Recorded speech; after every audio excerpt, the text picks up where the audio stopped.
Houston has no zoning. Okay. Houston. We'll say it again. Good morning. We're going to open the Health Services Committee on this 22nd day of February. I'd like to welcome Mr. Bruno and Mr. Smith to our committee. I'm sorry I was not here last month, and I'd like to thank Ron for filling in for me last month. And the first thing on the agenda is we need to approve the minutes of last month's meeting. Supervisor Gerasi, seconded by Supervisor Bruno. Any additions or corrections to the minutes?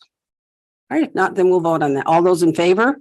Aye. Opposed? Carried. Thank you.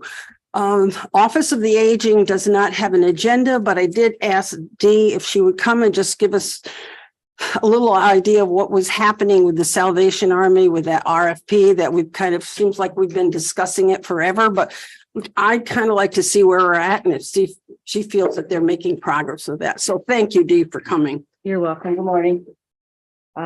So Roseanne and I met with the employees at the Cedars meal site on the 3rd of January, just to go over the proposal that was made, the meetings that we had, and what the Salvation Army had proposed, and then what the tentative plan was. On the 5th of January, Roseanne, myself, and John met with Major Lloyd at the Salvation Army so that John could see the Salvation Army facility and then kind of come up with a tentative plan. So they're kind of looking, or he's kind of looking at June as a possible start date. Okay. He does still want to meet with the ARPA meeting to look at getting $100,000 in funding because they need to purchase additional equipment that they do not have currently at Salvation Army that would be for this to have the meal site. And then on the 8th of this month, Major Lloyd came over to the Cedars meal site to kind of see how the meals were prepared and how everything worked, to look at the kitchen itself and to meet with the staff. He was very impressed with how everything went. And then our staff met with Major Lloyd and his staff at the Salvation Army that afternoon at 2:30.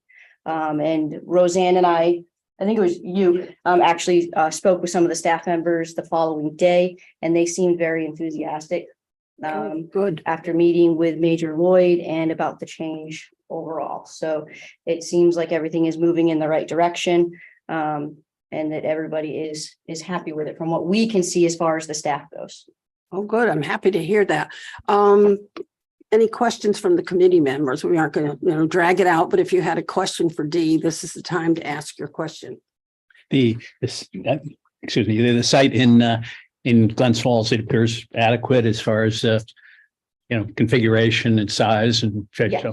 Yeah, except for the additional equipment that they need. And that's because they need more warmers, a blast chiller, and then I think it was what's that? Dishwasher? Yes, a dishwashing unit. Okay. Because they don't currently have that, but they do have a walk-in freezer, a walk-in cooler, which is something we don't have, which the staff were very happy about, because that's a very nice thing. As far as the congregate setup itself, it's much bigger than ours, and it will be accessible to everybody at that location. They have programs that they can offer before and afterwards, which is great. And then, we talked about having where he can provide meals to other locations throughout the county, throughout Glens Falls and Queensbury, if we decided, where he would make the meals and then just transport it there, and we could coordinate that with him. So it was a very good conversation. I think it's a very positive thing. Okay, so we're making progress then, and you think this can happen? Yes. Okay, because I know we've been a long time going over this, so that was my concern. So what you're saying, though, the big holdup seems to be the money, the Yes. $100,000? Yes. Once he has the funding secured, then he's going to go back to the Salvation Army with his proposal for the staffing, Right. to get that definitely approved, because he has to come together with a package, and then he can present it to our staff, and then work on getting the equipment in place and everything. So that's why he was looking at June as a possible start date. Question, Dan. Yes, I'm thank sorry, you. Supervisor. Okay. So the structure here, the county employees still work for the county No, what would happen is they would become, if they choose to, they would become employees of Salvation Army. Okay, If they don't, it was put in the proposal that they would still be county employees. We would just have to find a position for them within the county. okay, thank you. All right, any other questions? Has anybody had contact with the ARPA committee, or is this something like this? Yes, sir. Thank you, Chairman. I met with we have an ARPA committee meeting. I was just going to say scheduled for the 2nd of March. So right after, It's not scheduled yet. it's not scheduled yet. Trying to schedule. Trying. Okay. So with that, is that basically then the first meeting we would have had with the ARPA committee regarding the funding? Yes. And that's what we've talked. I believe it's gone before the ARPA committee previously. It has not wasn't considered favorably. And this is really, I talked with Major Lloyd yesterday. This is the one item that they need to resolve prior to moving forward. They just don't have the funds. The Salvation Army won't fund the kitchen renovations they need in order to do this. So, so we're hoping the ARPA committee will favorably consider it. So I would hope they would too. I just feel like we've given money to all other groups, organizations. We've given it for childcare, and I keep hearing, you know, our seniors are our most vulnerable people. So I would think we would be right on board saying we should go with this so that we can provide these meals for them. But that's just my take on it. Supervisor Driscoll.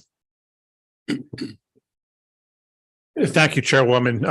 I had met on another matter with the residents at the Cedars prior to Office for the Aging, and we were talking a little bit about the proposed change in the way that they do their meal business. The employees that I spoke to were certainly receptive to hearing from Major Lloyd and from Office for the Aging, and I'm very pleased to hear that that relationship looks like it's blossoming, and certainly that was a concern of a few supervisors, and justly so. So I'm glad that it's moving along, and I think it's going to be a real win-win for not just the employees, but for the residents who participate in the program and the county. So thank you. Good. Thank you, Mr. Driscoll. All right. Does anyone else have any other questions? All right, Dee, I want to thank you for coming to kind of Thank just you. bring us up to date on what was happening. I think it gives us a better understanding of maybe that we are finally moving forward with this, but Absolutely. thank you. Gals, have a good afternoon. Thank you. Thank you. You're welcome. Mr. York doesn't have an agenda for this month, so next on our agenda will be Health Services with Janelle Jones. They're right up in the hallway. Okay, I figured they probably were waiting there.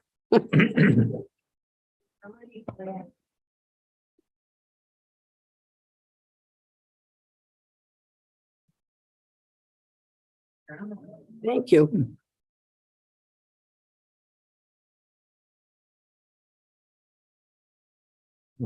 It's for me.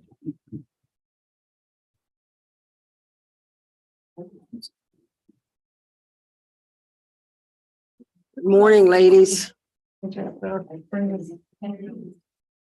Oh, these for me. Thank you kindly. Okay, you need. You're good? How are you? You have. This one changed the back, did it? I'm gonna get this out. You got it? You got it? Can we do that one? Check three. I think it's the same. That one's for my feet. This one's good. I got one. Same. Thank you.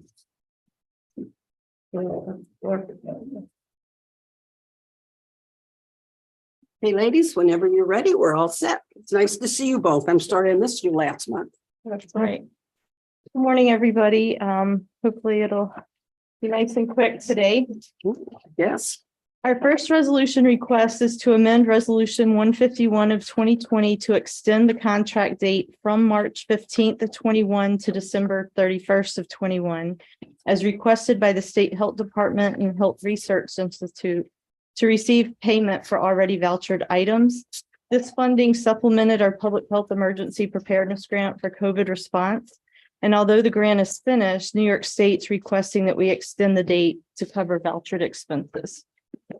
All right, someone like to make the motion? Supervisor Conover, seconded by Supervisor Runyon. Any discussion? All right, all those in favor? Aye. Opposed? Carried. Thank you. All right, and I'm going to turn it over to Ton for number 2, number 3, and her expenditure reports. Okay, thank you. Tom? Okay, we have a $1.7 million ELC school grant that we have been vigorously trying to spend to get to these schools and now daycares and camps. So attachment number 2 is moving funds, the transfer of funds for the salary for some of our employees that have been helping to deliver the items or have been calling and trying to get people signed up. So I'm basically in there just moving funds from contract expense to salaries and some fringe related to those employees. That totals $23,530. All right, would someone like to make that motion? Supervisor Conover, seconded by Supervisor McDevitt. Any questions? All right, then we'll vote on it. All those in favor? Aye. Opposed? Carried. Thank you.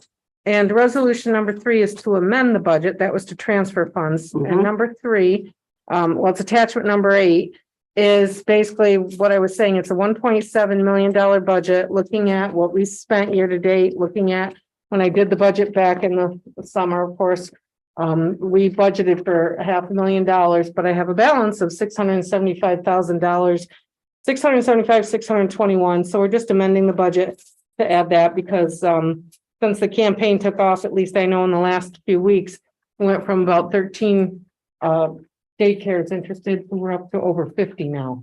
And we've already placed an order of almost 200 some odd thousand in this last week. So we've got to get this money in there so we can get this all spent and get this grant done, which ends this summer. So that's attachment number 8. All right, a motion to bring that one to the floor. Supervisor Smith, second by Supervisor Runyon. Any discussion on that? All right, all those in favor? Aye. Opposed? Carried. Thank you. On to the revenues and expenditures, which is attachment 3 and number 4.